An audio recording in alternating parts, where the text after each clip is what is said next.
देवाधिदेव महादेव जो लंकाधिपति रावण को सोने की लंका दे सकते हैं, भस्मासुर को अपने हाथ का कंकण दे सकते हैं, कुबेर को कुबेर पद प्रदान कर सकते हैं, इंद्र को अपनी सत्ता दे सकते हैं, भगवान नारायण को जो लक्ष्मी प्रदान कर सकते हैं, भगवान राम के लिए स्वयं समुद्र के किनारे रामेश्वर के रूप में विराजमान हो सकते हैं, जो भगवान कृष्ण के लिए नागेश्वर और सोमनाथ के रूप में विराजमान हो सकते हैं, जो संपूर्ण विश्व के कल्याण के लिए केदारेश्वर बनकर विराजमान हो सकते हैं, वो देवाधिदेव महादेव आपको भी, कथा श्रवण करने वाले को भी खाली नहीं छोड़ सकते, वो भी कुछ न कुछ आनंद दे ही सकते हैं। क्योंकि ये शिव भक्ति ही कुछ ऐसी है। तेरी कृपा बिना न हिले एक भी अणु, लेते हैं श्वास तेरी कृपा से तनो तनो, बखान क्या करूं मैं राखों के ढेर का, चपटी भभूत में है खजाना कुबेर का। महाराज अभी पूज्य गुरुदेव अपनी वाणी से कह रहे थे कि ये पुराण है,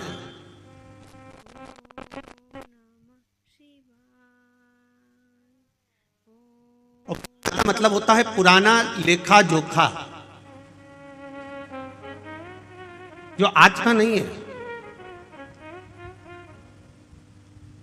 आपको अपना पुराना अगर लेखा जोखा उठाना है, आपको अपना पुराना कुछ देखना है, तो तहसील में जाना पड़ेगा, और तहसील में जाकर आप अपना पुराना इतिहास, आपके दादाजी की कितनी प्रॉपर्टी थी, कहां पर तुम्हारा मकान था, क्या नंबर था, क्या खसरा नंबर था, ये पूरा रिकॉर्ड आप तहसील में जाकर देख सकते हो। तहसील में जाकर देखा जा सकता है। पर हमारे सनातन धर्म का अगर कहीं रिकॉर्ड देखना हो, हमारे सनातन धर्म की अगर आनंदता देखना हो, तो जैसे तहसील में पुराना रिकॉर्ड देखा जाता है, उसी तरह पुराणों में भी हमारा रिकॉर्ड देखा जाता है कि हमारा आनंद कहां छुपा हुआ, हमारा सुख कहां छुपा हुआ।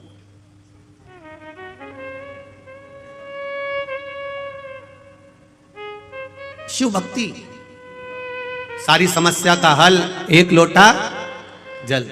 आप शंकर के द्वार जा रहे हो, शिव के द्वार पर पहुंच रहे हो, शंकर भगवान को एक लोटा जल समर्पित कर रहे हो, एक बेलपत्र अगर आप देवाधिदेव महादेव को चढ़, सहजता है मेरे देवाधिदेव महादेव को तुम्हारी दौलत, तुम्हारी संपदा, तुम्हारा वैभव, तुम्हारा धन, उससे कोई मतलब नहीं। अगर दौलत से मतलब होता मेरे देवाधिदेव महादेव को, तो रावण ने भगवान शंकर से कहा था, भोलेनाथ कैलाश पे रहते रहते तुम्हें बहुत समय हो गया, अब मैं तुमको लंका लेकर जाना चाहता हूं, सोने की लंका में आप रहिए, स्वर्ण की लंका में आप विराजमान रहिए, चलिए मेरे साथ, आप सोने की लंका में चलिए। भगवान जानते हैं कि ये लंका अधिपति रावण है, ये विद्वान जरूर है पर विद्यावान नहीं है। पहले भी कथा में कहा है, आज फिर कहते हैं, विद्वान और विद्यावान में अंतर होता है। हनुमान जी के आगे कहा जाता है विद्यावान गुणी अति चातुर, पर रावण के आगे कोई भी ये नहीं कहता कि ये विद्यावान है, रावण के आगे लोग कहते हैं ये विद्वान है। इतना विद्वान, इतना विद्वान, जिसने अपने भुजाओं के बल पर कैलाश पर्वत को उठा लिया था, जो भगवान शंकर को राजी कर लेता है, जो देवताओं को अपने वश में कर लेता है, इतना विद्वान था। पर नहीं कहा कि ये विद्यावान था, क्योंकि विद्वान और विद्यावान में अंतर होता है। विद्वान अपने अहंकार में इतना फूल जाता है कि वो किसी के आगे झुकना नहीं जानता, और विद्यावान हर एक के आगे झुककर चलता है। जैसे मेरे हनुमान जी महाराज खड़ी हर पल हर क्षण श्री राम जी महाराज के आगे झुककर खड़े हुए, प्रणाम कर कर।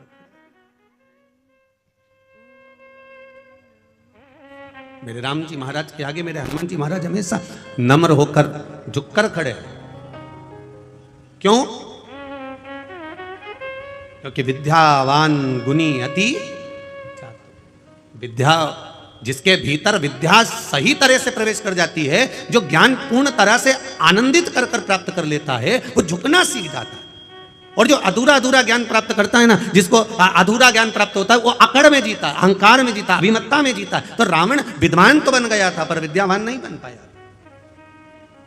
उसका अभिमान उसके सामने बार बार अड़ जाता था। और भगवान शिव जानते हैं कि रावण मुझे लंका में लेकर जा रहा है, ये इसकी अहंकारिता है, ये इसका अभिमान है, क्योंकि मैं पहले आजमा चुका हूं। एक बार देवादिदेव महादेव आनंद के साथ कैलाश पर्वत पर विराजमान थे। भगवान शिव आनंद के साथ जब कैलाश पर्वत पर विराजमान थे, बड़े अलमस्त होकर बैठे हुए थे। मां जगतजननी जगदम्बा अंबा माता पार्वती उनके नजदीक में विराजमान बैठी हुई है।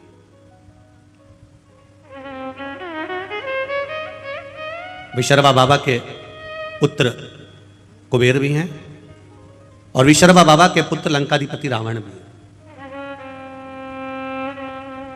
कुबेर के पास में पूरा लंका का राज्य था, पर कुबेर को रावण का जो व्यवहार था वो अच्छा नहीं लगता था, इसलिए कुबेर ने हाथ जोड़कर अपने पिताजी से कह दिया कि मुझे ये लंका का राज्य नहीं चाहिए, मैं ये छोड़कर जा रहा हूं, मैं अलग कोई अलकापुरी का निर्माण कर कर उसमें मैं विराजमान हो जाऊंगा। और कुबेर चले गए, आनंद के साथ रहने लगे। जब रावण की सत्ता लंका पर आ गई और लंका पर जब सत्ता आई, जब वैभव प्राप्त हो गया, तब रावण ने उपद्रव मचाना प्रारंभ कर दिया, क्योंकि अभिमान इतना समाया हुआ था, अहंकार इतना समाया हुआ। एक बात अपने जीवन में उतार कर रखिएगा,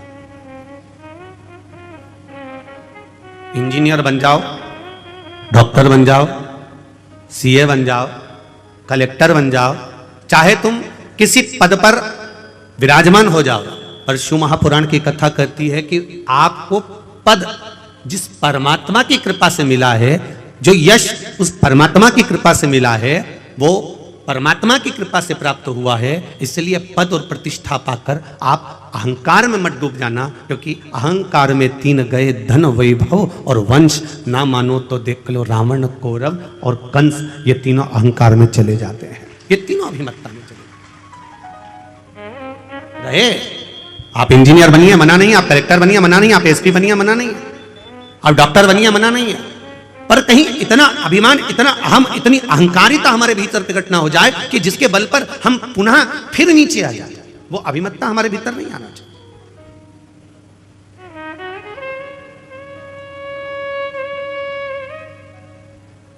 और जिस दिन हमारे भीतर वो अभिमत्ता प्रकट हो जाती है, उस दिन भगवान से दूर हो जाते हैं, हम परमात्मा से दूर। जब अभिमत्ता चली जाती है, फिर हम परमात्मा के करीब में आ जाते हैं, वापिस पुनः भगवान के पास। शिव कथा कर रही है, लंकाधिपति रावण को मालूम पड़ा, कुबेर जी को मालूम पड़ा कि लंकाधिपति रावण ने उपद्रव मचाया है, और ऐसा उपद्रव मचाया है कि पूरी तरफ हाहाकार मच गया। संतों को कष्ट देना, ब्राह्मणों को कष्ट देना, साधुओं को कष्ट देना, सन्यासियों को कष्ट देना, तपस्वियों को कष्ट देना, ये रावण ने देवताओं को कष्ट देना प्रारंभ कर दिया। तब कुबेर को मालूम पड़ा, तो कुबेर ये विचार करे मैं अपने भाई को समझाऊं तो मैं ना जाऊं, किसी दूसरे को भेज दिया। करना चाहिए। परिवार यदि टूट रहा है, राष्ट्र यदि बिखर रहा है, अभी परम पूज्य गुरुदेव ने कहा कि राष्ट्र को आपको और हमको संभालना पड़ेगा। ये पूज्य गुरुदेव अभी कहे, कोई दूसरा नहीं संभालेगा, आपको स्वयं संभालना है, आपको स्वयं निभाना।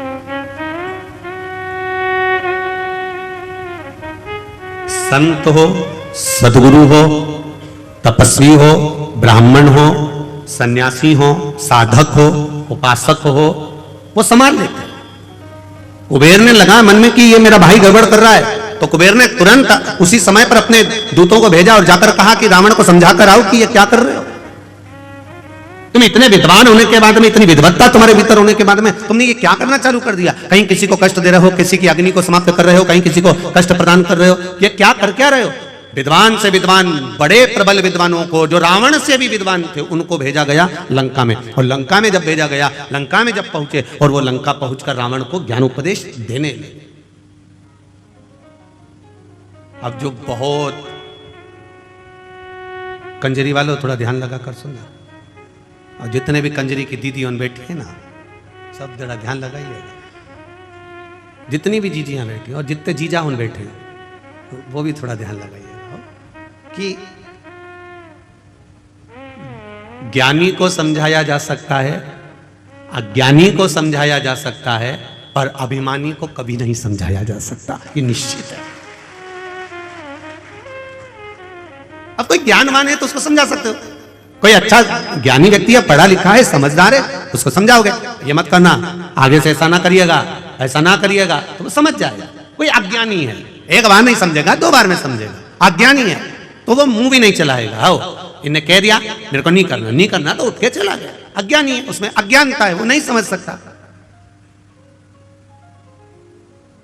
अब ज्ञानी को समझा लोगे, अज्ञानी को समझा लोगे, पर जिसके भीतर अभिमान भरा हुआ है, बताओ कल का छोरा हमको समझाएगा, बताओ कल की बहू आई ये मुझे ज्ञान देगी। कई कई सास उन के देती है कल की आई है और मुझे बदलना चाहती है, कल की आई। मतलब इसके भीतर ये अभिमान भरा हुआ है, अहंकार भरा हुआ है, और ये अभिमान जब तक भरा हुआ है तब तक ये सुधर नहीं सकता। इसलिए ज्ञानी को समझाया जा सकता है, अज्ञानी को समझाया जा सकता है, पर जिसके भीतर अभिमान भरा है उसको समझा सकोगे क्या? तो जम के जरा समझा पाओगे? नहीं समझा सकते। आप कितना ही प्रयास करें समझा नहीं समझ सकते। सास कह रही है गुड़ को गर्म कर उसमें तिल्ली भूंज के डाल दे लड्डू बन जाएगा, पर बहू नहीं, मैं तो गुड़ को फोड़ूंगी उसमें कच्ची तिल्ली बिना सीखी डाल दूंगी और ऐसे ऐसे गोल गोल करके लड्डू बना दूंगी, हो गई संक्रांति, लड्डू तैयार। अब सास कह रही है कि थोड़ा सेक ले, थोड़ा गुड़ को गर्म कर ले और तिल्ली को सेक कर लड्डू बनाएगी तो अच्छा बनेगा। अब उसको तो भीतर इतना अभिमान भरा था, मैं तो सीख के आई हूं, मुझे तो सब मालूम है, और बैठी 4 घंटे तक वो रेसिपी बुक लेके, और रेसिपी बुक में जैसा जैसा लिखा था। और ऐसा जरूरी नहीं है कि कभी कभी रेसिपी बुक भी गड़बड़ कर जाती है। एक नई नवेली बहू आई और सास ने उसको कह दिया बेटा मेरा मन कर रहा है, मेरा मन कर रहा है, तो एक काम कर थोड़ी सी आइसक्रीम बना ले, मेरा मन कर रहा।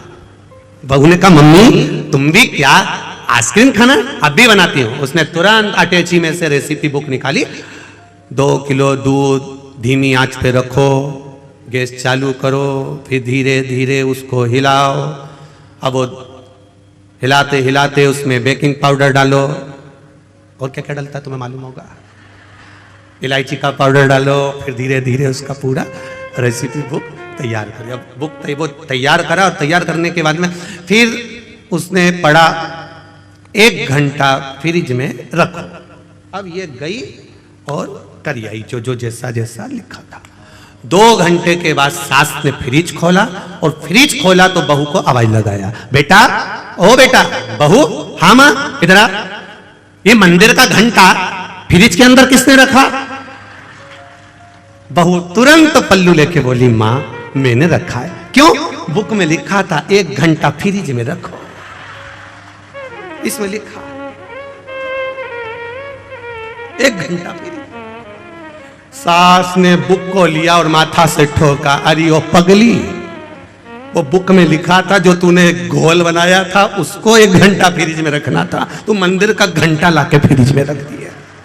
अब बताओ वो आइसक्रीम तैयार हो, वो आइसक्रीम बनेगा।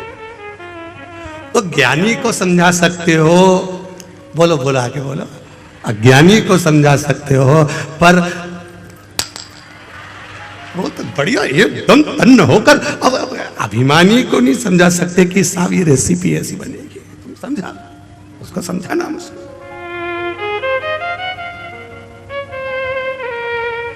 बहुत कठिन है समझा लो। अब रावण को भी समझाने के लिए भेजा तो कुबेर ने भेजा किसको? अपने विद्वान गुप्तचरों को भेजा कि जाकर रावण को समझाओ। वो समझे तब तो, समझ जाता तो क्या बात था। नाना समझाया, विभीषण ने समझाया, मंदोदरी समझाई, पर समझे तब तो। स्वयं लंकाधिपति रावण को भगवान शिव ने समझाया, पर समझे तब तो। भगवान नारायण कई बार समझा दिए, देवऋषि नारद ने समझाया, इंद्र ने समझाया। ऐसा कोई देवता नहीं था 33 कोटि देवी देवता में जिसने लंकाधिपति रावण को नहीं समझाया, और सब ने समझाया। ब्रह्मा जी ने बार बार समझाया, पर समझे तब।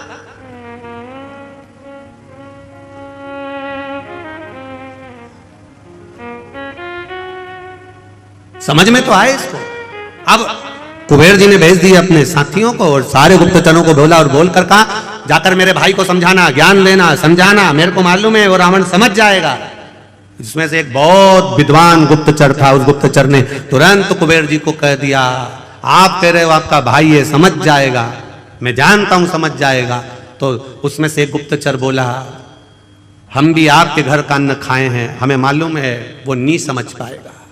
कुबेर जी ने कहा ऐसा नहीं हो सकता, तुम जाओ समझाओ उसको, ज्ञान दो।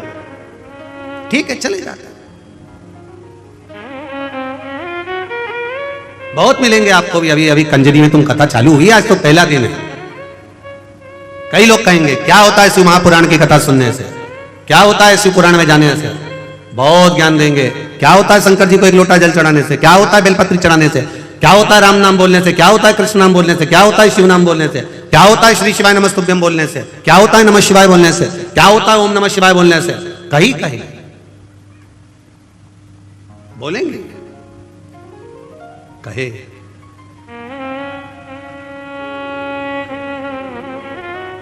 महाराज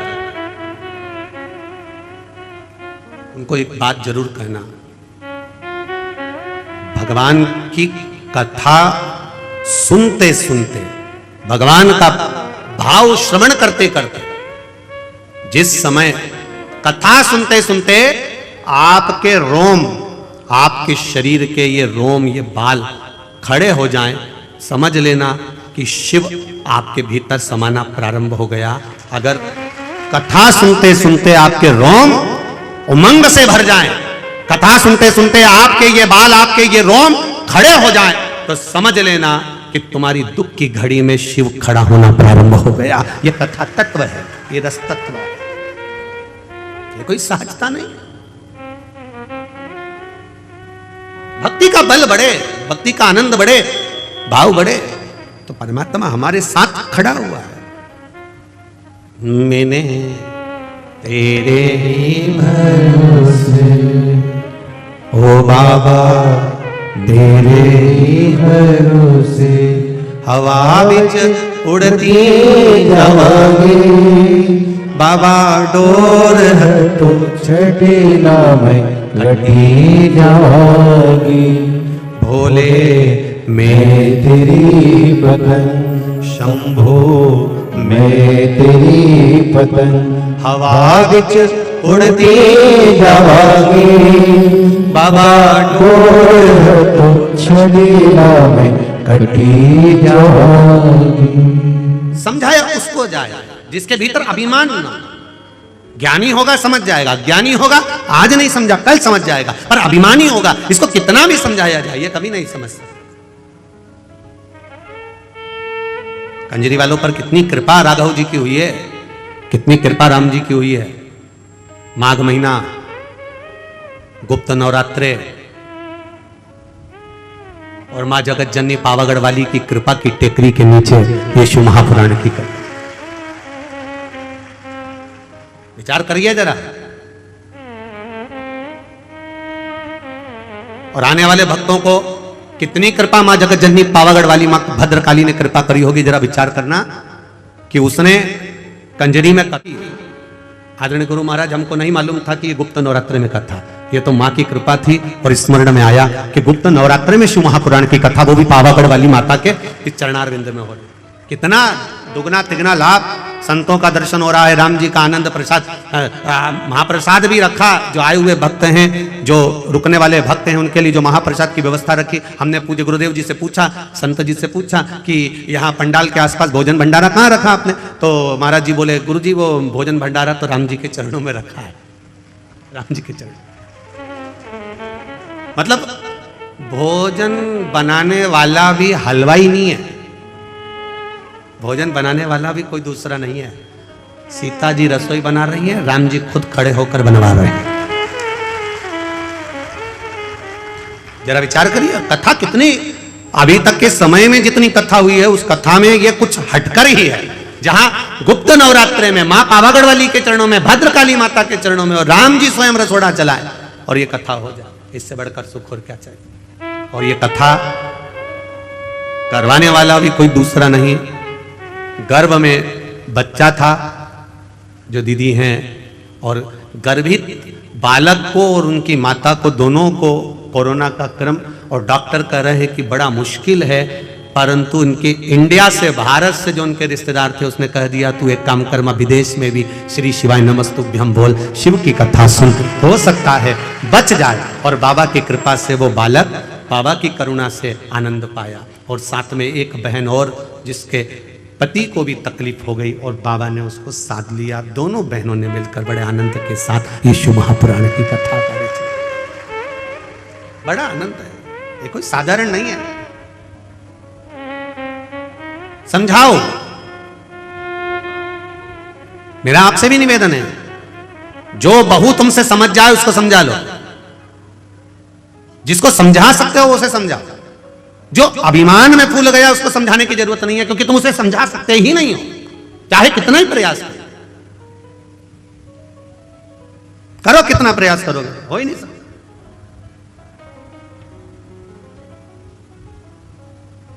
और जितना ये ज्ञान भी जितना जिसके भाग्य में होता है ना, उतना ही उसको प्राप्त होता है। जितना जिसके भाग्य में होता है उतना ही उसको। बड़ा मुश्किल है। कुबेर ने भेजा जरूर, पर समझा नहीं पाया। रावण को कहा, क्रोध आ गया। रावण ने उनकी बात सुनी पर समझने को तैयार नहीं, तलवार लेकर दोनों का शीश काट दिया। जो समझाने आए थे उन्हीं को मार दिया। हमारी भी आदत है, कोई अगर समझाता है, ज्ञान देता है, तो हम भी शीश नहीं काटते, उसकी बात काट देते हैं। हमारी भी आदत है। पर कभी विचार करिए, कभी अपने जीवन में इस बात को उतारने का प्रयास करना कि कोई सद्गुरु, कोई संत, कोई साधु, कोई सन्यासी, कोई तपस्वी, कोई साधक, कोई भगवंत, कोई साधना करने वाला, भजन करने वाला, कोई घर का बुजुर्ग, वयो वृद्ध, बड़ा हमको समझाता है तो हमारे नुकसान के लिए नहीं, हमको उन्नति की सीढ़ी पर चढ़ाने के लिए समझाता है।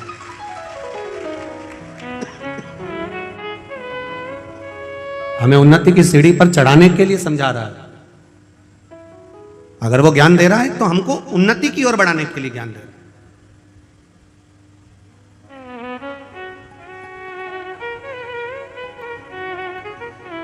समझा नहीं लंकाधिपति, उठाया तलवार, चल दिया कुबेर के उस अलकापुरी में, और जाकर इतना उपद्रव मचाया, इतना उपद्रव मचाया, सबको मार गिराया। पुष्पक विमान को छुड़ा लिया। कुबेर को देवताओं ने ले जाकर एक स्थान पर छुपा दिया, जहां उनका उपचार हुआ, वो ठीक हो गए। अब पुष्पक विमान पर बैठकर लंकाधिपति रावण अपने मन के अनुसार चलने वाले, मन की गति से बराबर से भी तीव्र चलने वाले पुष्पक विमान पर बैठकर घूमने चल दिया। अब देखिए शिवपुराण क्या कर रही है। अब चला,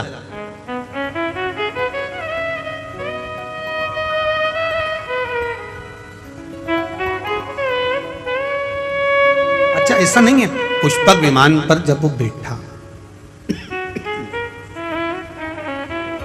पुष्पक विमान पर जब वो विराजमान हुआ, पुष्पक विमान पर जब वो बैठा, तो कुबेर का सिंहासन था, कुबेर की गादी थी। उस गादी पर बैठने के बाद उसकी बुद्धि थोड़ी सी कहीं ना कहीं विचलित हुई, कहीं ना कहीं उसमें विचलितता आई। बैठा वो, क्यों कहते हैं तीर्थ में जाकर बैठो, क्यों कहते हैं सदगुरु के चरणारविंद में बैठो, क्यों कहते हैं कथा में जाकर बैठो, क्यों कहते हैं किसी पवित्र नदी के तट पर जाकर बैठो, क्यों कहते हैं जहां संतों ने तप करा हो, साधुओं ने तप करा हो, कहीं तपस्या साधना करी हो, उस स्थान पर जाकर बैठो, क्यों कहते हैं कहीं धुपाड़ा जल रहा हो, हजारों वर्ष का, सालों निकल गए, उस धुनी को रमते रमते संतों को उस धुनी के पास जाकर बैठो। क्यों कहा जाता? उस स्थान पर बैठने का फल कुछ अधिक प्राप्त हो जाता। जैसे समझो उसको, एक बस का ड्राइवर चाय पीने चला गया। काय का ड्राइवर, बोलो बोलो जम के बोलो जरा, अच्छा और जम के बोलो। बस का ड्राइवर गया क्या पीने? चाय पीने। और कोई व्यक्ति उस ड्राइवर की सीट पर जाकर बैठ गया और उसने स्टीयरिंग पकड़कर यूं यूं हिला रहा था। इतने में तुम हाथ पहुंच गए। अब तुम्हें थोड़ी ना मालूम कि ये बस का ड्राइवर नहीं है। तुमने कहा क्यों साहब, ये बस कहां जा रही है? ड्राइवर साहब, और ड्राइवर साहब क्या ये बस कंजरी जा रही है क्या? ए ड्राइवर साहब, अब वो ड्राइवर जो स्टीयरिंग पकड़ा था वो, और जैसा वो दूल्हा नहीं होता शादी वाला कितना करता है, बस वैसा वो बस का ड्राइवर एकदम अकड़ गया। देखो मेरे को बस भी चलाना नहीं आती, केवल ड्राइवर की सीट पर बैठा और लोग कह रहे हैं क्यों ड्राइवर साहब बस कहां जा रही है, कंजरी जा रही क्या, पावागढ़ जा रही क्या? मतलब उसकी वैल्यू कितनी हो गई केवल सीट पर बैठने से। अब वो विचार कर रहा है कि सीट दूसरे की है, बस दूसरे की है, मैं तो केवल सीट पर थोड़ी देर बैठा हूँ, वो चाय पीने गया, उतनी देर में मेरी इतनी इज्जत हो गई, अगर मैं बस चलाना सीख जाता तो मेरी कितनी इज्जत हो जाती। उसी तरह हमारा शास्त्र का है, उसी तरह हमारा शास्त्र का है। जब हम जरा सी देर किसी मंदिर में जाकर बैठते हैं तो लोग कहने लगते हैं क्यों पंडित जी कैसे हो? अब केवल तिलक लगाया, केवल मंदिर में बैठा, केवल मंदिर में, तुम कथा में जाकर बैठ जाओ, अभी तुम जाते जाते लोग कह देंगे श्री शिवाय नमस्तुभ्यम, जय सीताराम जी की। आवाज पकड़ रहा है भाई, जय सीताराम जी की, श्री शिवाय नमस्तुभ्यम, तुरंत कहने लगे, तुरंत। फिर कोई से बात होगी तो कह देंगे साहब वो तो भगवान की कथा में रमी रहती है, उसको तो कथा इतनी अच्छी लगती है कि कहीं पर भी हो ना वो दौड़ के चली जाए। तो कोई कहेगा वो तो संतन हो गई रे, भगवंत तो हो गई, वो तो सन्यासन हो गई, वो तो साधु हो गई। अब पद बड़ा कि नहीं बड़ा, भले तुम कथा सुनने आए, भले तुम आए, वो होता ना, वो कहे ना एक व्यक्ति बार बार घड़ी देख रहा था, बार बार घड़ी देख रहा था, तो एक गुरुजी ने पूछ लिया कि तू घड़ी देख रहा है, तेरी घड़ी में क्या समय हो रहा है? 7:30 बज रही है। गुरुजी बोले बताओ मेरी घड़ी में तो 8 बज रही है और तेरी घड़ी में 7:30 बज रही है। तेरी घड़ी किससे मिली है? गुरुजी मैंने रेडियो से मिलाई है। अच्छा, मां से मिली है। अब फिर उन्होंने दूसरे से पूछा तेरी घड़ी में देख 9 बज रही है, तूने किससे मिली? कहां से मिली? कहीं नहीं, ससुराल से मिली। गुरुजी बोले ये ससुराल से तो मिली है पर मिली किससे है? ये तो मालूम होना चाहिए कि रेडियो से मिली कि टेलीविजन से मिली कि काय से मिली। तो कि गुरुजी कहीं से नहीं मिली, ये मेरे ससुराल से मिली। हमेशा पीछे ही चलती है, हमेशा पीछे चलती है। ससुराल की जो चीज मिले तुम ध्यान रखना इस चीज के लिए, भले अलमारी हो, वॉशिंग मशीन हो, चाहे फ्रिज हो, चाहे मिक्सर हो। मिक्सर का खटका चालू करके छोड़ दो, थोड़ी देर बाद चलेगा, फिर चलेगा, एकदम मिक्सर नहीं उठता। उसी तरह सास को भी अंदाजा लगा लेना चाहिए कि बहू पर एकदम प्रेशर नहीं देना, एकदम प्रेशर दिया तो ये नहीं चलेगा। ये ससुराल से मिली है तो धीरे से चल, इसको धीरे से संभाल कर चलो। बेटा घर अपना है, परिवार अपना है, रोज इतनी रोटी बनाकर मत फेंका कर, रोज इतनी सब्जी मत फेंका कर, धीरे धीरे उसको चलाओगे तो वो चल जाएगी। और तुमने एकदम टूट पड़ी ने एकदम बोल दिया क्या तेरे पिताजी के घर से लाई है जो इतना फेंक रही है, फिर तो पास में पावागढ़ वाली माता है, नजदीक में। इतनी देर हालो लो कंजरी वालों और झाबुआ वालों तुम इतनी देर तो करते ही नहीं हो, तुरंत प्रकट हो गई। उतनी देर में तो प्रकट, तुरती देर लगेगा, उतनी देर का लगे।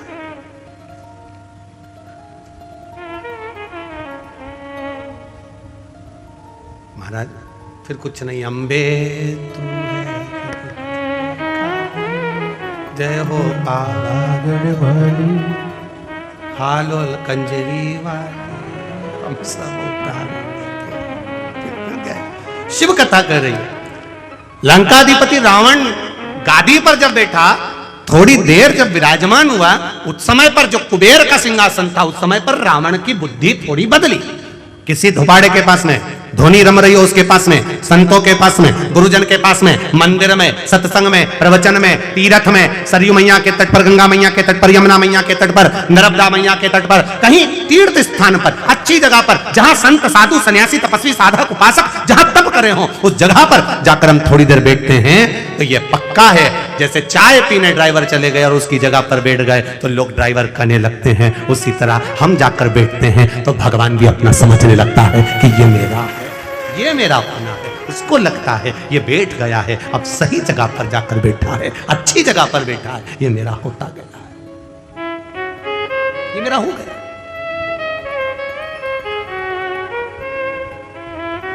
कितनी अविरल भक्ति।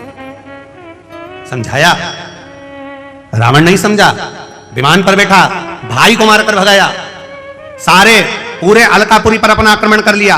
और जब पुष्पक विमान में बैठकर चला और विमान में बैठकर मन की गति से तेज चलने वाला वो विमान एक जगह पर जाकर धीमा हो जाता है, एक जगह पर जाकर स्लो हो जाता है। जब गाड़ी एक जगह पर कहीं स्पीड ब्रेकर आ गया और वहां स्लो हो गई, तब समझ में आया कि मेरा विमान यहाँ धीमा क्यों हुआ, यहाँ धीमा क्यों हुआ। तो क्या देखता है लंकाधिपति रावण कि नीचे एक बड़ा साला, बहुत बड़ा सारा एक नंदी, बहुत विशाल नंदी नीचे घूम रहा है और उस नंदी के ऊपर से, मात्र नंदी के ऊपर से वो पुष्पक विमान निकलकर जा रहा है और पुष्पक विमान की गति धीमी हो गई। पुष्पक विमान की गति,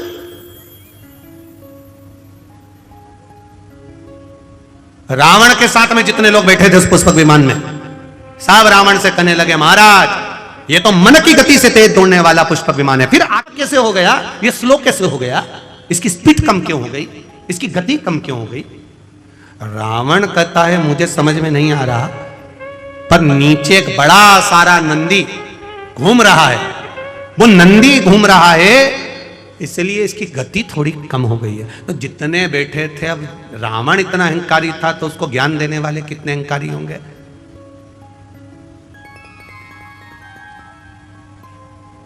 चाय गर्म होती है कि केटली गर्म होती है।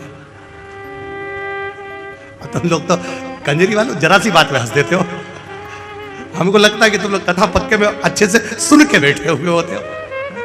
अब तुम बताओ कि चाय गर्म ज्यादा है कि केतली ज्यादा गर्म है। अब उसमें तुम्हें अंदाजा हो जाएगा। हम जहाँ जयेश भाई के यहाँ रुके हैं, नाम जयेश है ना, जयेश भाई के हम जहाँ रुके हैं तो वहाँ पर उन्होंने वो गिलास में गर्म गौ माता का दूध वगैरह ला कर दिया आरोगने के लिए, ठाकुर जी के लिए। तो हमने कहा ललित महाराज को ये तो बहुत गर्म है, तो इतने में ललित महाराज बोले नहीं नहीं गुरुजी, दूध तो ठंडा है, गिलास गर्म है। नहीं, दूध ठंडा है पर गिलास गर्म है। अब चाय इतनी गर्म नहीं है जितनी केतली गर्म है।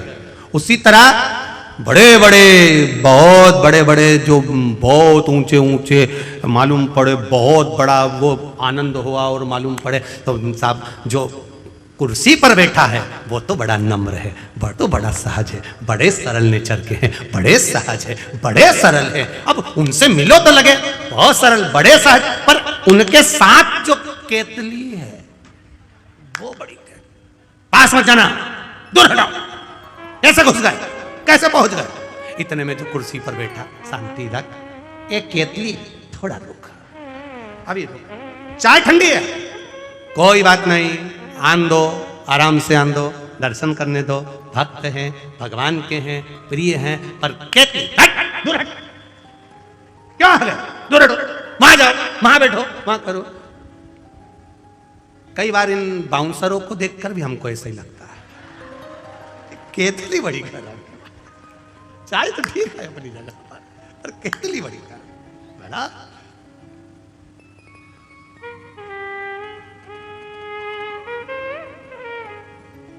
अभी हम आ रहे थे महाराज जी, तो आते आते अयोध्या वाले महाराज जी आए हैं, बहुत सटीक रहना। आके मालूम पड़ा तो महाराज जी तो ऐसे नम्र, ऐसे सरल, हम भी समझ गए कि केतली गरम थी, चाय। संत इतना सहज, इतना सरल होता है, ये देखने को मालूम पड़ता है। यहाँ संतों की सभा में संत विराजमान है, यहाँ गुरुजन बैठे, इतनी नम्रता, इतनी सरलता में, क्या सुंदर उन्होंने अपनी वाणी से कहा है। महाराज जी दंडवत करता हूँ, प्रणाम करता हूँ, आपकी सहजता, आपकी सरलता। और एक थोड़े से प्रवचन में राष्ट्र उत्थान की भी बात कह देना, थोड़े से प्रवचन में आपके कल्याण की भी बात कह देना, थोड़े से प्रवचन में कर देना। अमूल्यता का आनंद है ये रस तत्व। और किस्मत वाले हो, कंजरी वाले हो, भाग्यशाली हो आप जो हमारे बीच में इन पूज्य गुरुदेव का दर्शन अयोध्या से यहाँ चलकर हुआ है। ऐसा लगता है राम स्वयं आए, वृंदावन से कृष्ण स्वयं आए। ऐसा लगता है मेरा राघव यहाँ पहुंच गए। ये तत्व हमारे लिए, ये सुख हमारे। अब उतरा सिंहासन नीचे उतरा, और सिंहासन नीचे उतरते से पुष्पक विमान पे से नंदी के सामने राम के सामने खड़ा होकर कह दिया लंकाधिपति ने, तुम कौन? नंदी कहता है मैं नंदी। आप कहां जा रहे हो? हमें उस मार्ग पर जाना है। नहीं, उस मार्ग पर तो मेरा देव महादेव रहता है, मेरा महादेव। रावण कहते हैं कि ये महादेव रह रहे हैं। हाँ, तो वो तो भस्म रमाने वाला, जटाजूड़ बांधने वाला, मृगछाला पहनने वाला, गले में रुद्राक्ष की माला पहनने वाला, सर्प गले में धारण करने वाला, बिच्छू पहनने वाला, एक साधारण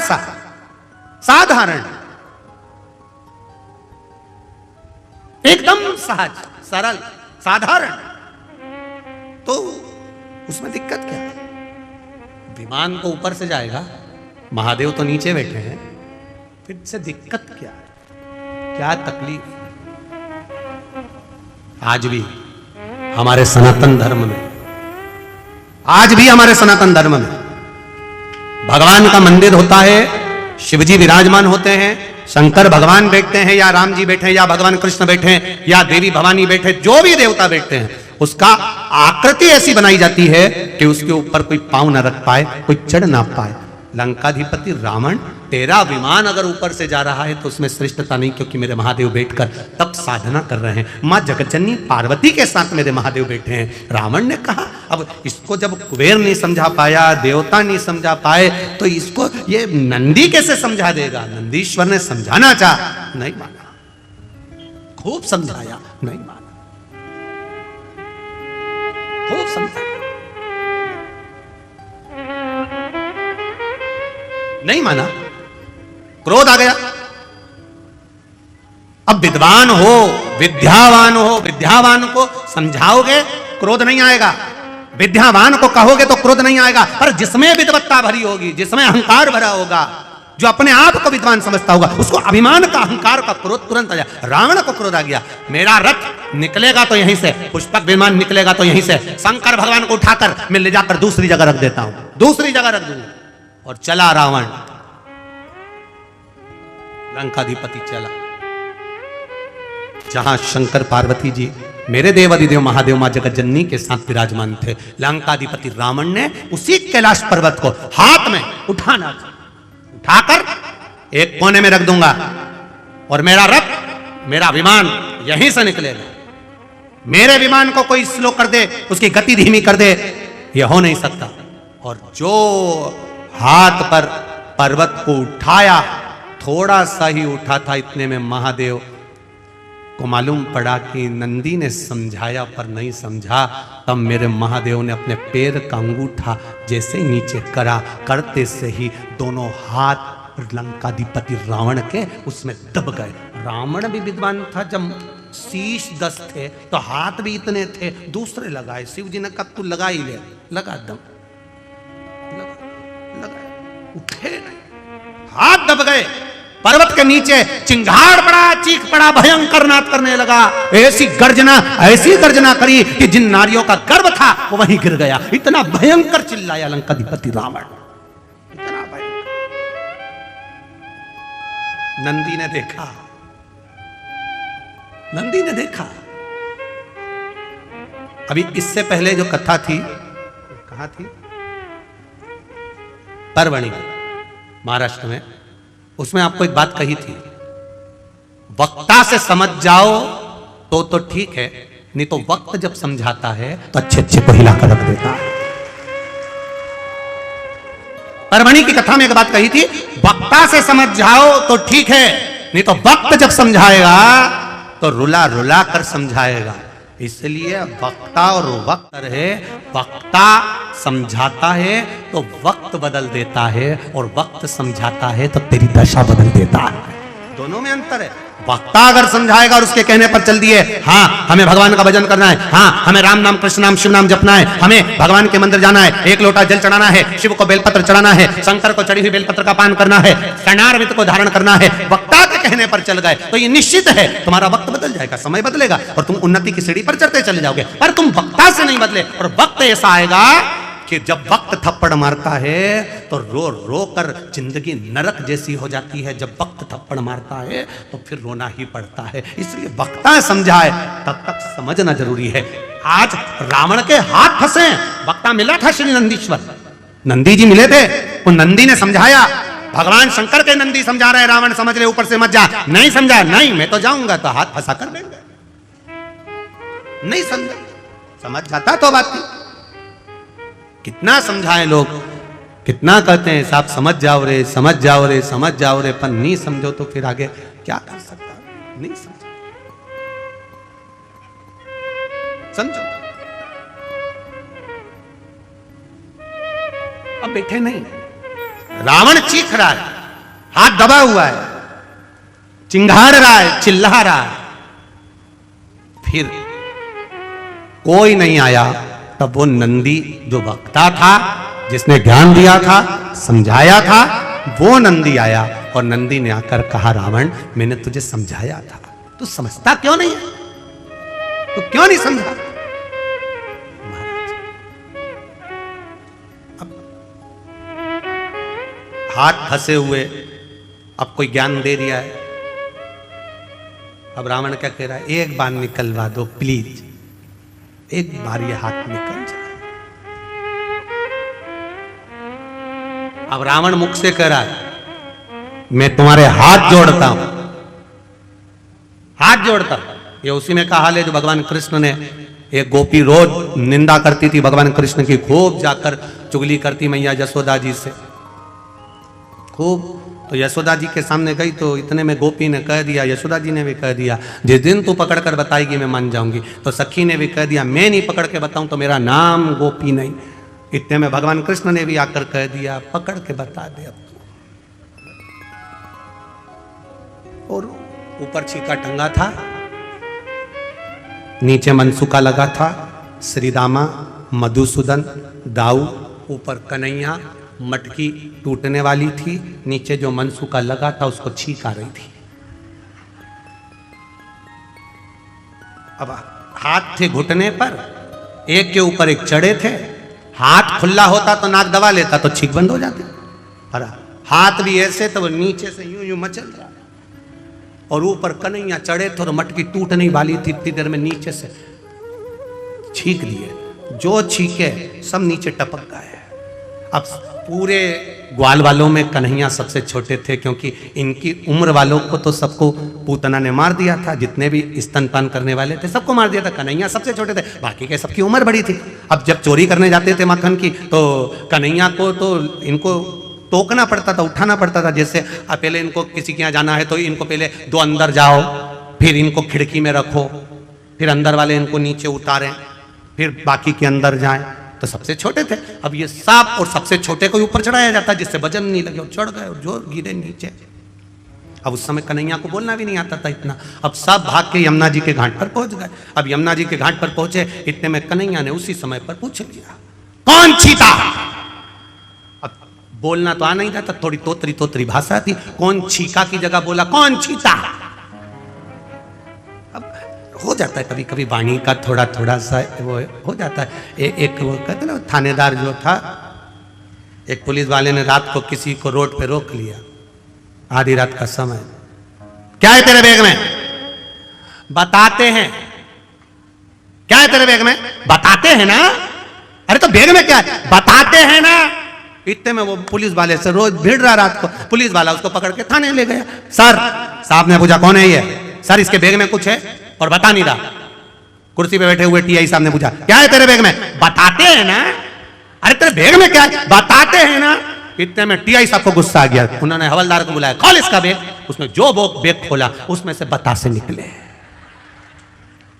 जो बतासे निकले। टीआई साहब बोले इसमें तो बतासे, तो बोला मैं तो तब से बोला बताते हैं बताते हैं बताते हैं बताते हैं। इतने में टीआई बोला इसकी दीवानी गड़बड़े, छोड़िए वापिस छोड़ो इसको। बाकी छोड़ एक ही बात में लगा है, बताते कन्हैया ने कह दिया कौन चीता, कोई नहीं बोला। तब मनसुखा बोला मैं चीका, तुझे भी टाइम पे ही चीतना था, पकड़ा जाते तो। अब पकड़ाई में आता भी तो कौन, ये तो बड़े बड़े पांव से भाग जाते तो, अकेला कन्हैया पकड़ाई में आता था। अब इतने में मनसुखा ने कहा आगे से गलती नहीं होगी। दाऊ दादा बोले अब तू बता कन्हैया क्या करे। कुछ नहीं, इसने गलती करी है, इसको 108 बार छिताओ। अब इसको 108 बार छिताए कैसे, तो के नंद बाबा ऐसी कपास की बाती बनाते थे और पलंग पे बैठकर खटिया पे बैठ के नाक में डालते थे और छींकते थे, ऐसे छिताओ। अब मनसुखा की नाक में जो बाती दी मनसुखा छींके, 10-20 बार छींक लिया। मनसुखा के बाप की सौगंध खाऊं कभी नहीं छींकूंगा, कभी नहीं छींकूंगा, अब नहीं छींकूंगा कभी। अब गोपी कहे, अब जब हाथ फंस गया लंकाधिपति का, अब कह रहा है कि मैं तुम्हारे हाथ जोड़ता हूं, तो नंदी ने मन में सोचा इतनी देर से मैं समझा रहा था, समझ नहीं पा रहा था, अब हाथ फंस गए तब समझ में आ रहा है, और हाथ भी दब गए तब कह रहा है कि मैं तुम्हें प्रणाम करता हूं, मैं तुम्हें नमन करता हूं, मैं तुम्हें दंडवत करता हूं। अब कह रहा है हाथ फंस,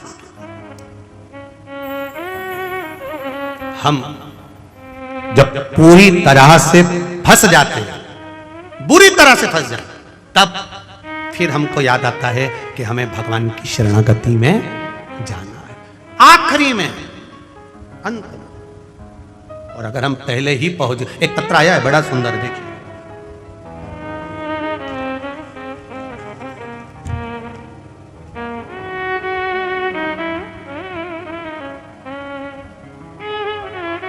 मेरा नाम नयन पंचाल है,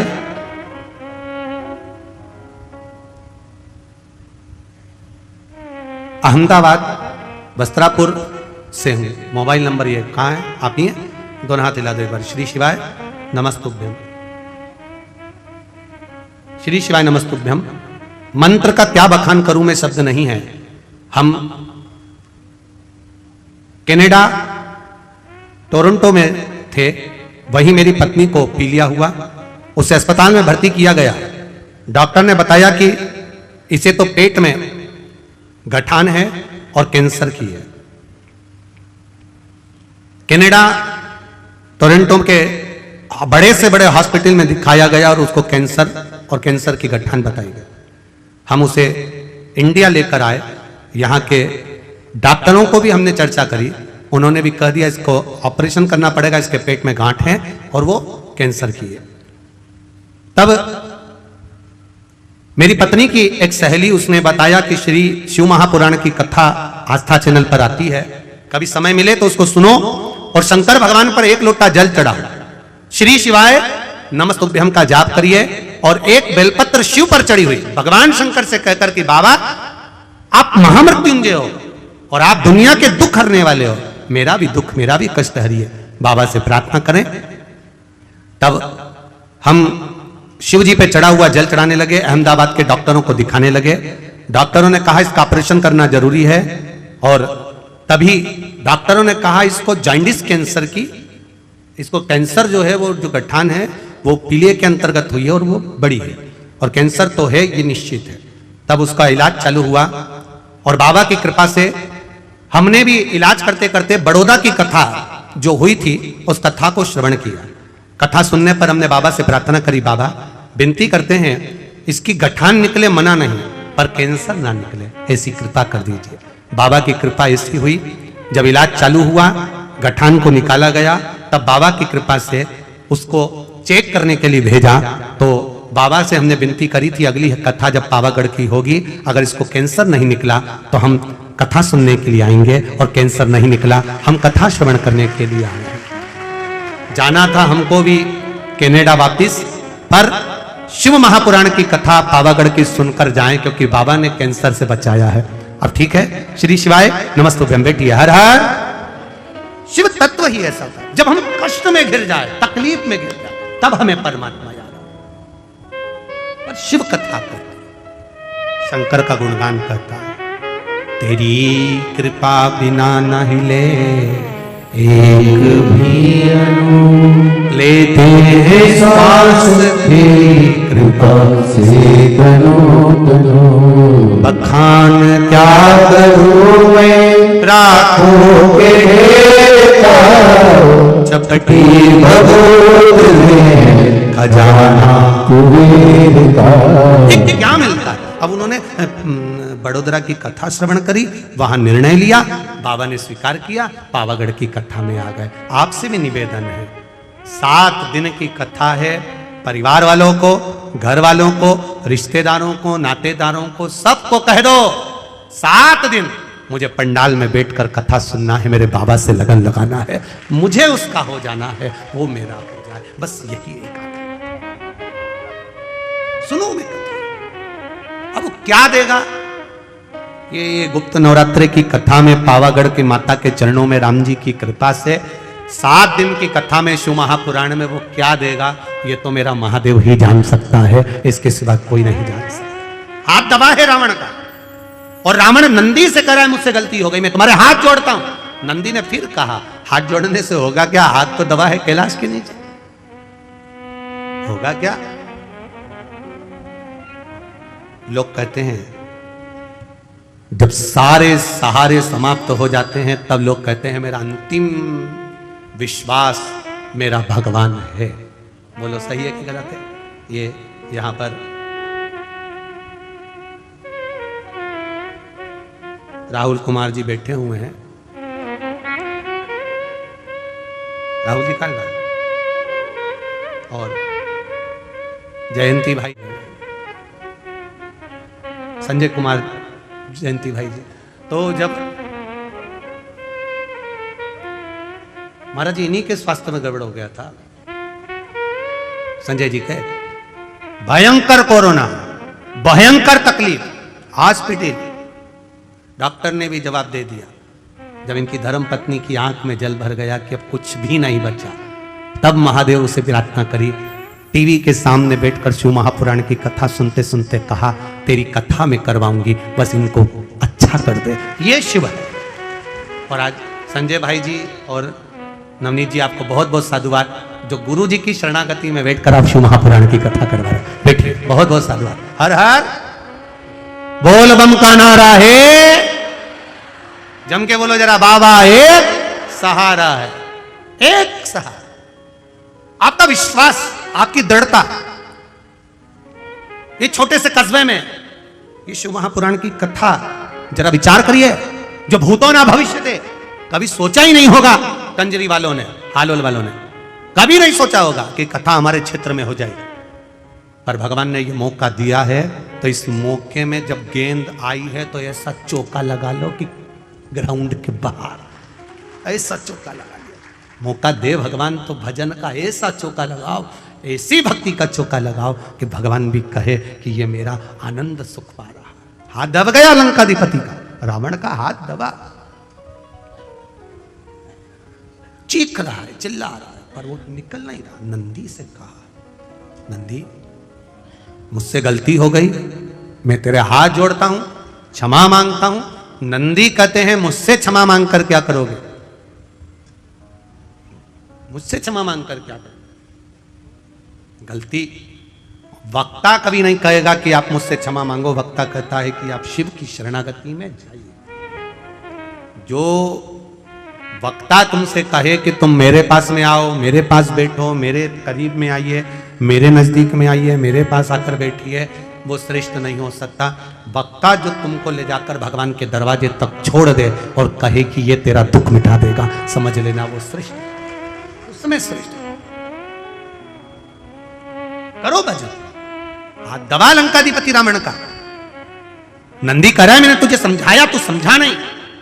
जब वक्ता से नहीं समझ सकता तो वक्त समझाता, और जब हाथ दब गया पहले ही समझ जाता कि इस रथ को, इस पुष्पक विमान को लेकर यहां से नहीं जाता, रास्ता बदल लेता तो चल जाता। पर तूने अकड़ करी, अहंकार करा, अभिमान करा कि जाऊंगा तो इसके ऊपर से जाऊंगा, बस तो फिर हाथ फंसा, अब निकाल ले।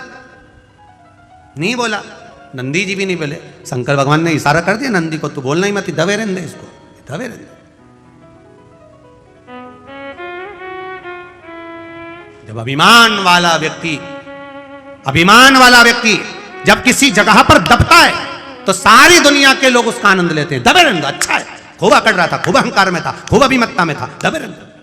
महादेव उस समय पर नंदीश्वर से कहा, तू रुक, इसका अभिमान तोड़ना जरूरी है। जब तक इसका अभिमान नहीं टूटेगा तब तक ये मेरा नहीं होगा। मुझे मेरा बनाने के लिए अभिमान का त्याग करवाना जरूरी है। और महाराज हाथ जब दबा रहा, चिंगारता रहा, तब रोता रोता भगवान शिव की स्तुति अब करने लगा। अब स्तुति शंकर की कर रहा,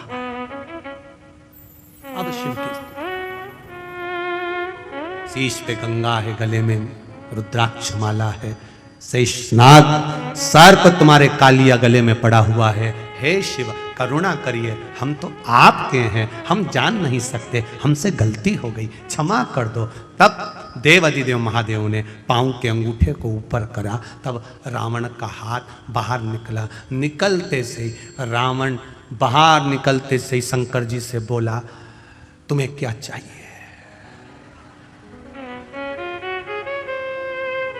अब बताओ,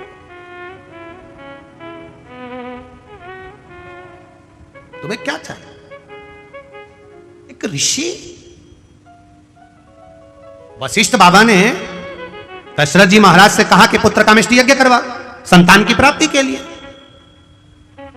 अब जरा विचार करिएगा, यज्ञ कराया किसने था? कौन से ऋषि थे? कौन से ऋषि थे? श्रृंगी ऋषि, जिन्होंने यज्ञ करवाया। तो श्रृंगी बाबा, अब जरा विचार करो, पूरे पृथ्वी पर, पूरे नगर में, अवध में चारों तरफ सूचना करी गई कि दशरथ जी को पुत्र कामेष्टि यज्ञ करवाना है, दशरथ जी को पुत्र कामेष्टि यज्ञ करवाना है, दशरथ जी को पुत्र कामेष्टि यज्ञ करवाना है। एक एक विद्वान के पास में सूचना गई कि दशरथ जी को पुत्र कामेष्टि यज्ञ करवाना है। यह यज्ञ कोई साधारण व्यक्ति नहीं करवा सकता, यह यज्ञ कोई साधारण सा इंसान नहीं करा सकता। इस यज्ञ को कराने वाला वो होगा जो यज्ञ कराएगा। जिस भूमि पर यज्ञ होगा, उस भूमि को जो कराने वाला यज्ञ करता है, वो उस भूमि को जीवन पर्यंत छोड़कर नहीं जा सकता। जीवन पर्यंत, जब तक उसके प्राण ना जाएं, तब तक वो भूमि को नहीं छोड़ सकता। ऐसा विद्वान कोई मिलना चाहिए जो दशरथ जी के पुत्र कामेष्टि यज्ञ को करवाए। बड़े बड़े विद्वानों के पास सूचना पहुंची, बहुत विद्वानों के पास सूचना पहुंची, पर सब ने मना कर दिया। हम पुत्र कामेष्टि यज्ञ नहीं करवा सकते, हम करवाएंगे तो हमको वहां रहना पड़ेगा जीवन पर्यंत। यज्ञ कर्ता को जीवन पर्यंत उस भूमि पर रहना पड़ेगा, पांव बाहर नहीं निकाल सकता, उसी जगह पर रहना पड़ेगा। कहां जाऊं? कोई ने हाँ नहीं भरी कि हम पुत्र कामेष्टि यज्ञ करवाएं। तब गुरु बाबा ने कह दिया, आप जाओ गंगा के तट पर, बड़े आनंद से वहां श्रृंगी बाबा मिलेंगे और श्रृंगी ऋषि पुत्र कामेष्टि यज्ञ करवाएंगे। उनसे बात करो, बोलो उनको, कहो उनको, करो विनती। श्रृंगी बाबा के पास में सूचना गई, पर यज्ञ के लिए भूमि वो चुनी जाए, पुत्र कामेष्टि यज्ञ के लिए वो भूमि चुनी जाए जिस भूमि को श्रृंगी बाबा को दिया जाए और श्रृंगी बाबा उस भूमि पर जीवन पर्यंत रहे। श्रृंगी बाबा ने कहा, मैं अपनी भूमि को छोड़कर नहीं जा सकता, अगर यज्ञ करूंगा तो इस श्रृंगेरपुर में करूंगा, इसी जगह पर करूंगा।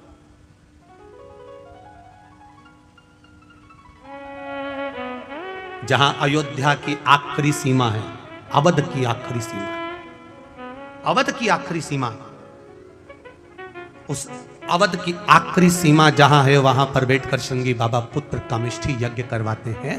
तो दशरथ जी ने श्रृंगी बाबा से एक प्रश्न कर लिया, गुरुदेव मैंने इस यज्ञ के बारे में सुना है, जो यज्ञ कराएगा वो यहीं पर रह जाएगा, यज्ञ कर्ता को यहां रहना पड़ेगा, बाहर नहीं निकल सकता, एक पांव बाहर नहीं कर सकता। जितनी भूमि पर यज्ञ होगा वो भूमि उसकी हो जाएगी और वहीं उसको रहना पड़ेगा, उसी जगह पर। पहले ये नियम था सनातन धर्म में, आजकल तो वो नियम समाप्त हो गया। पहले जिस भूमि पर यज्ञ होता था वो भूमि यज्ञकर्ता की हो जाती थी, पहले ऐसा नियम था। उस भूमि पर जहां यज्ञ हो रहा है वो भूमि उसकी। अब वो नियम चला गया, समाप्त। ऋषि श्रृंगी बाबा ने कहा, अगर मेरे यज्ञ करवाने से, अगर मेरे यज्ञ करवाने से वैकुंठ अधिपति नारायण पृथ्वी पर आ जाए तो इससे बढ़कर खुशी क्या होगी मेरे लिए, इससे बढ़कर आनंद क्या होगा, क्या आनंद होगा। अगर ये शिव महापुराण की कथा सुनकर 50 लोगों में से अगर 10 का भी अगर आनंद हो जाए और 10 का भी जीवन सवर जाए, तो उससे बढ़कर शिव महापुराण की कोई दक्षिणा नहीं हो सकती, कोई आनंद नहीं हो सकता।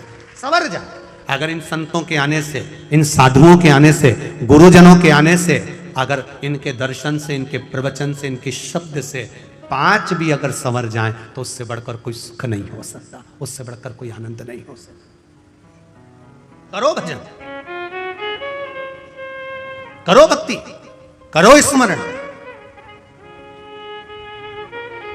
दूसरा प्रश्न फिर दशरथ जी ने करा श्रृंगी बाबा से, गुरुदेव आप यज्ञ करा रहे हो, आप यज्ञ करता हो, इस यज्ञ को करने में कितना समय लग जाएगा, इस यज्ञ का समय कितना है? तब गुरुजी ने कहा, श्रृंगी बाबा बोले, जब भक्ति करने बैठो, भजन करने बैठो, स्मरण करने बैठो, कीर्तन करने बैठो या दान करने के लिए बैठो, तब समय मत देखो, घड़ी मत देखो और कीमत मत देखो कि दान की गई वस्तु कितने की थी, उसकी कीमत का नहीं देखो, घड़ी नहीं देखनी, समय नहीं देखना। भगवान के भजन करने का समय नहीं देखा जाता, माला जपने का समय नहीं देखा जाता, ठाकुर जी के श्रृंगार का समय नहीं देखा जाता, भगवान के दर्शन का समय नहीं देखा जाता, कथा श्रवण करने का समय नहीं देखा जाता, संत सदगुरु की शरणागति में जाने का समय नहीं देखा जाता। क्यों? इनके लिए समय की सीमा क्यों नहीं होती? क्योंकि मौत का भी कोई समय नहीं होता कि किस समय पर मृत्यु आएगी।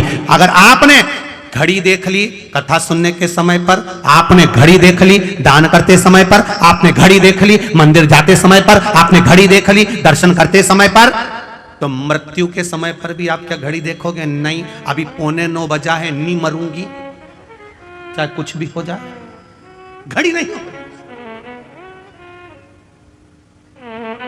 जाएगा जब यहां से कुछ भी ना पास होगा, 2 गज कफन का टुकड़ा तेरा निवास होगा। जाएगा कौन सा, कौन?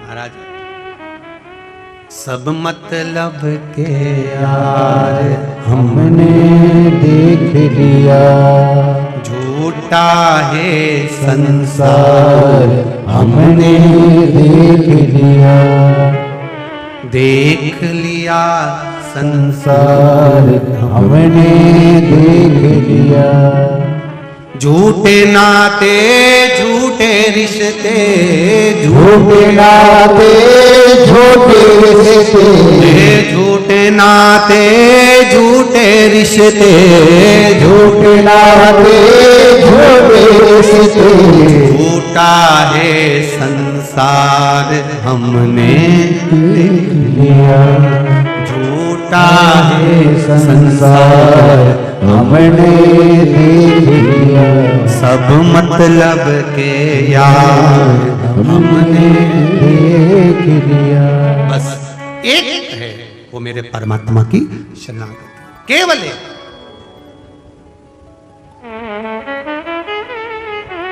और अंत समय प्रभु, बोलो सब, बोलो सबको याद है?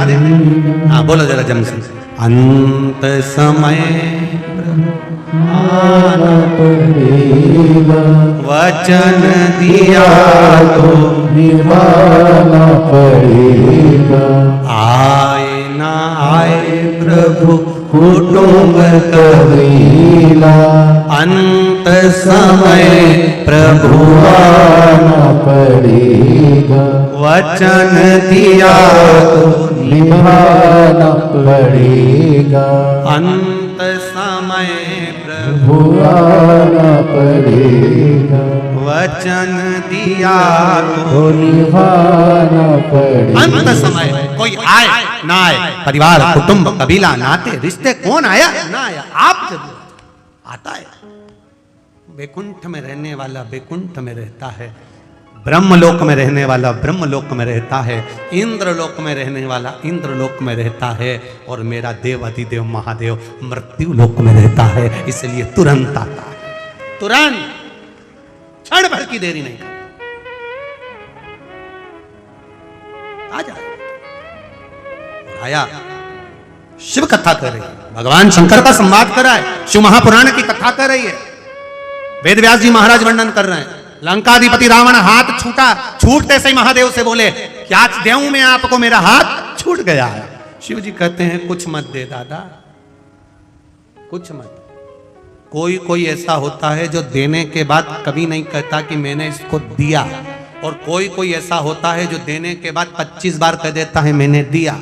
जैसे पहले कथा में कहा, एक व्यक्ति जा रहा था ससुराल, उसका दोस्त रास्ते में मिल गया।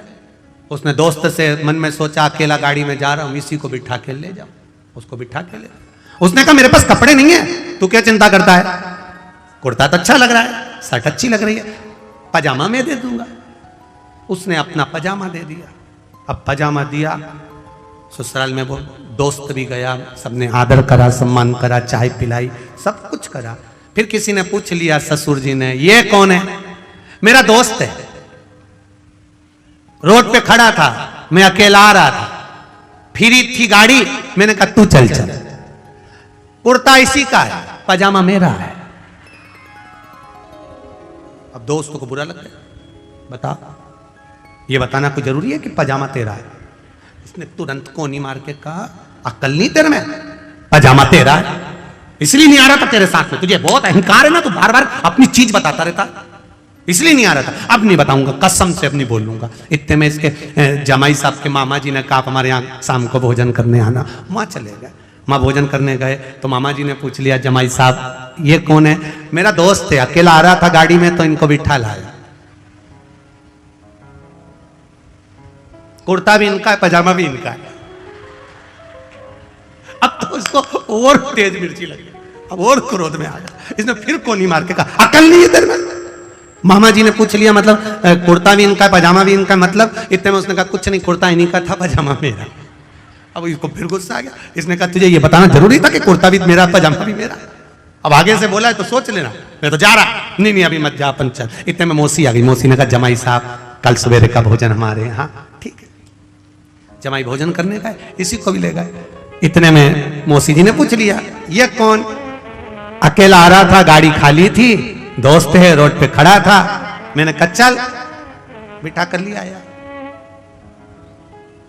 पजामे का कोई जिक्र नहीं करूंगा। अब इसको फिर गुस्सा आ गया। अब इसने बाहर निकल के इसको पकड़ कर पजामा उतार के दे दिया, ले तू तेरा पजामा तू ही धर ले। जब देखो जब पजामा पजामा पजामा होता है। कई लोग एक डब्बा तेल देते हैं, कितना तेल? एक डब्बा घी दिया, एक डब्बा तेल का दिया, और 50 बार कहते हैं बूंदी मैंने बनवाई है, बूंदी मैंने बनवाई है, बूंदी मैंने बनवाई है। जब तक वो बूंदी पूरी खत्म नहीं हो जाए तब तक वो बूंदी बनी रहती है। एक डब्बा घी, एक डब्बा तेल और 1 महीना बूंदी, 1 महीना बूंदी चलती है। हम गए थे राम मंदिर, हमने बूंदी बनवाई थी, 1 डब्बा घी दिया था। अब राम जी महाराज की कृपा, इतने में राम जी के पंडित जी ने कह दिया तुम्हारा डब्बा तुम ही ले जाओ। क्या करे वो पजामे का?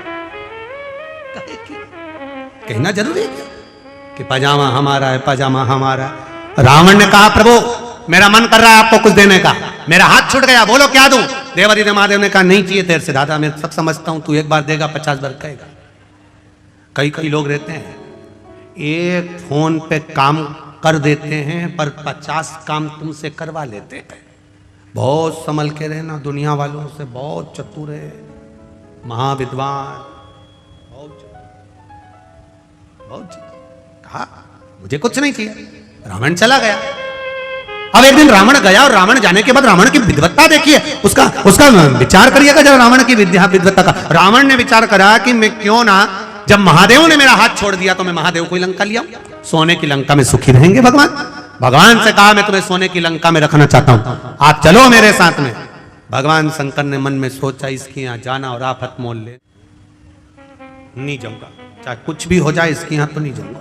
ये भी तप में लीन हो गया, मुझे महादेव को ले जाना है, मुझे देवादिदेव महादेव को ले जाना है, मुझे शंकर जी को ले जाना है, ये भी तप में लीन हो गया। ऐसी तप साधना, ऐसी तप साधना, ऐसी तप साधना लंकाधिपति रावण ने करी, ऐसी तप साधना करी कि महादेव को प्रसन्न होना पड़ा। क्या चाहिए? आपको लंका लेकर जाना है। शंकर भगवान ने अपना शिवलिंग प्रकट करा, लेकर चल, और सुन ले रावण, जहां तूने भूमि पर रख दिया उठने वाला नहीं, मानना तो वाला ही नहीं था, दे दिया शिवलिंग। रावण लेकर शिवलिंग को चला, चलते चलते बीच में समय आ गया, रावण को संध्या करना थी। इसने सोचा करूं क्या? रावण ने देखा शिवलिंग, शंकर भगवान ने भेज दिया गणेश जी को, बेटा अपने पिता के थोड़े से काम आ जाओ, जरा जाओ। रावण शिवलिंग को नीचे रखने लगे तो तू गोदी में ले लेना। गणेश जी छोटे से बच्चे का रूप रख कर गए, रावण के पास पहुंच गए। रावण बड़े बेचैन दिख रहे हो, क्या लेकर जा रहे हो? शिवलिंग लेकर जा रहा हूं। क्या करना है? मुझे संध्या करना है। संध्या करना है? हाँ, तो ये शिवलिंग कहां रखूं? बच्चे ने कह दिया मुझे दे जाओ, आके मुझसे ले लेना, आप सामान लोगे। आओ। रावण ने शिवलिंग गणेश जी के हाथ में दे दिया। रावण संध्या करने चले गए। गणेश जी तो गणेश जी थे, उन्होंने उस शिवलिंग को नीचे ही रख दिया और गणेश जी ने नीचे रखकर जल चढ़ाना प्रारंभ कर दिया। श्री शिवाय नमस्तुभ्यं, श्री शिवाय नमस्तुभ्यं, ओम नमः शिवाय, ओम नमः शिवाय। रावण आए तो उन्होंने देखा ये तो नीचे रख के पूजन कर रहा है। छोरा, क्या बोलते गुजराती में? डीकरा।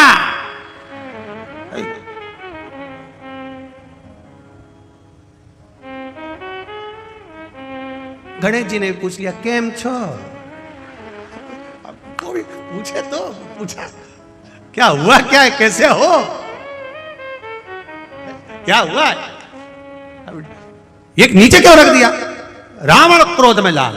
गणेश जी बोले बहुत भारी थे। रावण बोला एकदम हल्के थे, काहे के भारी थे? इतने में गणेश जी बोले हाथ दबे थे तब मालूम नहीं पड़े थे, हाथ दबे थे तब हल्के दिख रहे थे कि भारी दिख रहे थे। रावण बोला ये तो अपने पहले का भी जानता है, छोरा कोई हल्का फुल्का नहीं है। रावण ने पूछ लिया तुम्हारे पिताजी का नाम क्या है? दीकरा बोला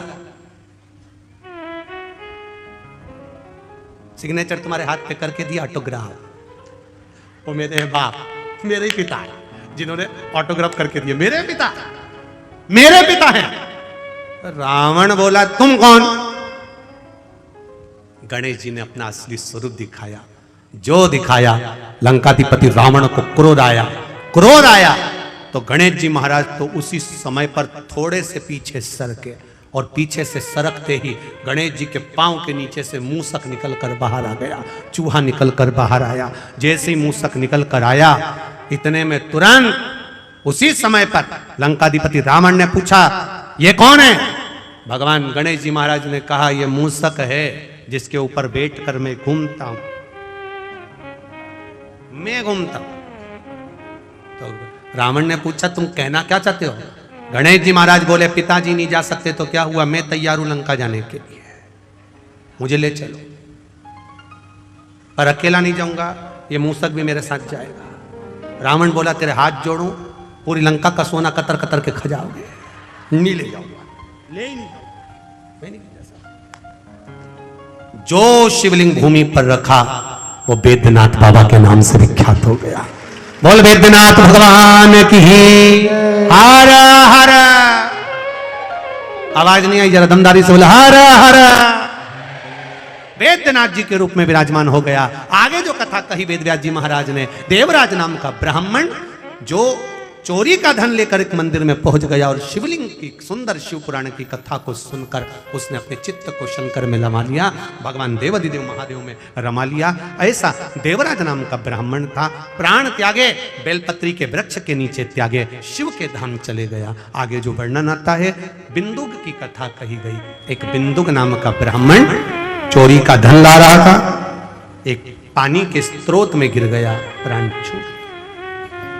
3 तरह से मरे हुए व्यक्ति को मोक्ष नहीं है।